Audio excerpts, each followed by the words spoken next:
Boruto Chapter 1 or Episode 1. Dito nga ay pinakita sa atin ng isang kalunos-lunos na pangyayari at ang isang di lubos maisip na kaganapan at ito nga ang muling pagkapinsala o pagkawasak ng bayan ng Konoha. Nakalinsabay nga niyan ay pinapakita nga din dito itong pagkaharap o paglalaban nga nila Boruto at Kawaki na mukhang ang mga ito nga din ay umabot na nga sa kanilang sukdulan, sa kanilang mga sakdal na lakas na kapangyarihan. At kaya nga dahil din sa mga pangyayari niyan, diyan na nga din pumapasok yung pinakamalapit na teorya na sinasabi ng karamihan na ang pinakadahil nga daw ng pagkawasak na yan ay syempre ay epekto nga din mismo ng bakbakan nila Boruto at Kawaki, which is reasonable naman talaga, no? Dahil nga sila naman kasi talaga mismo ang nasa lugar na yan. Ngunit subalit datapwat, ang kakontraryo naman ng bagay na yan, ang kabaliktaran nga ng ideyang yan ay itong bagay nga na hindi naman sila Boruto at Kawaki ang dahilan ng pagkawasak ng Konoha dito, kundi ang isang nilalang at ang isang matagal na balakid na nga sa plano nila, at ito nga ang kalaban nila na si Code. Yes guys, ang pinakadahil nga ng pagkawasak ng Konoha dito ay itong si Code at hindi nga sila Boruto at Kawaki. So paano ba yon?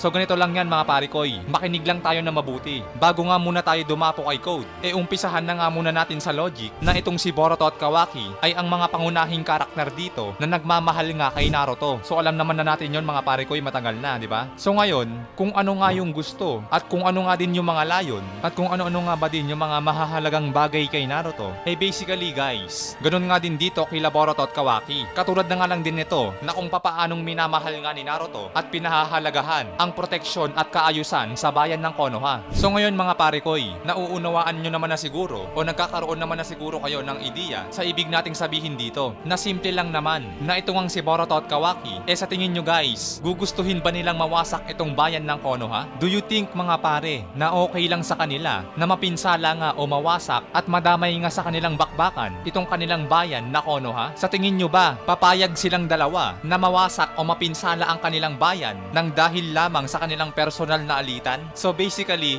hindi. Lalo't ayaw na ayaw nga itong mangyari ng kanilang ama na si Naruto. At mas lalong hindi nga rin nila ito hahayaan na mangyari dahil bukod nga sa hindi nga ito gugustuhin ng kanilang ama na si Naruto, bukod dyan guys, ay ang isang bagay pa nga ay ang totoong minamahal nga din kasi nila ang kanilang sariling bayan at ang mga mamamayan nito. So simple logic lang mga pare, no? Dahil nga bukod pa dyan, ang isang bagay pa nga dito na isipin na lang natin mga parekoy, sa dinami-dami nga ng lugar na pwede na lang pagbakbakan o paglabanan, bakit dito pa? Bakit dito pa sa kanilang sariling bayan? Samantalang pwede naman sa ibang lugar, no? Ang dami-daming lugar dito na pwede na lang paglabanan nang hindi na nga madamay itong bayan ng Konoha. Likewise nga lang din itong mga nagdaang chapter, itong naging bakbakan nga din nila dito kay Jura, which is ito nga ay nasa desert o desyerto, at idagdag pa nga natin itong latest chapter lang ng Boruto Time Skip to Blue Vortex na ito nga ang laban naman nila kay Mamushi, mangyaring pinagpalanuhan pa nga nila ito na ang ginawa nga nila ay binate o nilure palabas ng Konoha itong si Mamushi para nga mangyaring ang magaganap na bakbakan ay wala ngang madadamay na mga sibilyan at ang Konoha ay hindi mapipinsala. So mga pare, nakikita nyo naman na siguro, ayaw nila Boruto at Kawaki na merong nadadamay o mapinsala man lang ang kanilang bayan. Kaya ang ginagawa nila ay inilalayo nga nila yung mga kalaban sa labas nga din mismo ng kanilang bayan. Na kaya pagdating nga dito sa chapter 1 o episode 1 ng Boruto, marahil nga mga parikoy na hindi sila ang dahilan ng muling pagkawasak ng Konoha dito. Kasi both side or parehas nga sila na hindi papayag na mangyari nga ang bagay na to. Hindi nga nila gugustuhin ito. At saka illogical na naman mga pare, no? Kasi isipin nyo, parehas din naman silang may space-time jutsu, which means anytime o anywhere. Pwede nga silang lumipat o pumili ng lugar na paglalabanan nila. Anytime o anywhere, pwede nga silang pumunta sa ibang lugar na kung saan pwede silang maglaban nang wala ngang nadadamay. Pero bakit nga ganon? Bakit pagdating dito sa part na to, wasak na nga yung Konoha? So diba? Bakit naman ganon? So bakbakan na lang sila agad. Pagpunta sa Konoha, nagkita sila, tapos bakbakan na. Bahala na kung sino madamay. Bahala na nga din kung mawasak na yung paligid. Nawalan na sila ng pakialam, kahit man lang sa mga mamamayan ng bayan ng Konoha. So ganon-ganon na lang yun. Kaya yun nga mga pare ko,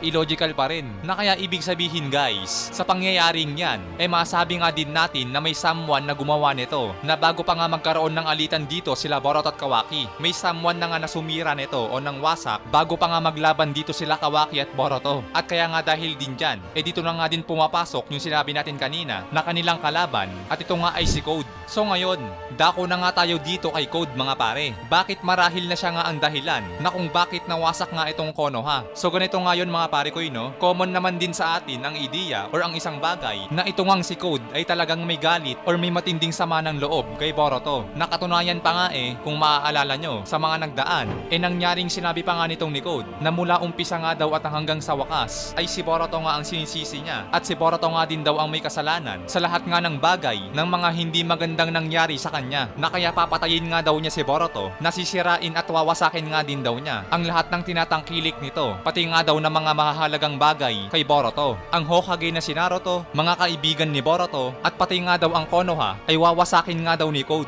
So ayan nga yung mga ilang mga binitawang salita ni Code para nga kay Boruto, which is hindi naman nagkataon yan mga pare ko, no? Dahil nga lalot ang manga ay hindi naman basta-basta lang o parang hindi pinagpaplanuhan yung daloy ng kwento, na ibig sabihin nga lang din na itong sinasabi ni Code ay may connection nga talaga dito sa unang pangyayari na pinakita na wasak na nga ang Konoha. Guys, si Code na nagsabi niyan, wawasakin nga daw niya ang Konoha bilang isa nga sa mga paghihiganti niya kay Boruto. At saka isipin nyo, no mga pare ko, future na nga din kasi yan. Ay ang part nga na yan na pagkawasak nga ng Konoha, future na yan. So means to say na kung itong dalawang to na si Boruto at Kawaki mas lalo pang lumakas dito, basically guys, malamang na sa kabilang banda na si Code nga din sa mga oras na to malamang na malakas na nga din, na baka dumating pa nga sa punto na itong dalawang to nahihirapan na nga silang pigilan si Code, at mangyaring ito na nga din yung dahilan ng pag-aaway nga nilang dalawa dito, na kasi si Boruto nga ang dahil kung bakit winasak nga ni Code ang Konoha, at sa buwisit naman itong ni Kawaki kay Boruto na ito nga kasing si Boruto ang dahil kung bakit ginawa nga ito ni Code sa Konoha, na kaya dyan na nga din papasok yung sinabi ni Kawaki kay Boruto na dadalhin na nga din daw niya ito sa lugar na kung saan nga daw nandoon si 7th Hokage Naruto, which is ang dimension niya, na kaya marahil na ilalagay na nga din niya si Boruto doon, na para manahimik na nga din itong si Boruto at di na nga ito magdulot ng gulo na siyang dahil nga din ng pagwawala ni Code. So mga ganong bagay nga mga pare ko, no? At bukod pa nga dyan, isang bagay pa pala na dahilan kung bakit masabi nga din natin na marahil sobrang lakas na nga ni Code dito nga sa future. At ito nga yung bagay na yung mga nangyari nga din o yung mga kaganapan nga din sa mga nagdaang chapter ng Boruto Time Skip to Blue Vortex, na kung babalikan, sinabi nga ni Code dito sa mga Shinju na sige nga lang daw, tumawa nga lang daw sila ng tumawa dito kay Code dahil darating nga din daw ang oras at araw at sa kanya naman daw ang huling halakhak. So yan guys, isang bagay pa nga yan, isang bagay pa yan na sinabi ni Code sa mga Shinju dati, na darating nga din daw ang araw na siya naman ang tatawa dahil nga sa pagtatagumpay, na ibig sabihin lang din mga pare ko, na katulad nga lang din sa sinabi natin kanina na ang paggawa nga ng manga story ay hindi naman trippings lang, na parang kung ano-ano na nga lang yung mga ilalagay dito ng mga sinasabi ng mga karakter. Hindi yan trippings mga pare, for sure may purpose yan. Yung mga binibitawang salita dito ng mga karakter, may kaugnayan yan sa mga mangyayari sa hinaharap. Hindi na rin naman na tayo bago sa mga ganitong istorya, na kaya nga dito sa mga sinasabi ni Code,